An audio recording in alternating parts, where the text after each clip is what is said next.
இது பல ஆண்டுகளுக்கு அப்புறம் நடக்கிற ஒரு மருகலம்பட்டியில் வந்து பல வருஷமாக கோயில் கட்டாமல் ஒரு எதிர்பார்க்க முடியாத ஒரு நிகழ்வு. இந்த நிகழ்வு எத்தனை வருஷம் ஆகுது தம்பி? ஒரு 20 வருஷம் இருக்குமா? மருகலம்பட்டி ஜனங்களே ரொம்ப கஷ்டப்பட்டு இந்த கோயிலை கட்டியிருக்காங்க. எங்கள் ஊர் ஜனங்க ரொம்ப கஷ்டப்பட்டு இந்த கோயிலை கட்டியிருக்காங்க.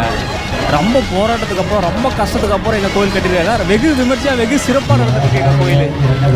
எங்கள் கோயிலை பாருங்களேன், அழகாக எங்கள் கோயிலை ஒரு டைம் பாருங்களேன், எவ்வளோ அழகாக இருக்குது அப்படின்னா, எவ்வளோ கஷ்டப்பட்டு கட்டியிருக்கோம்.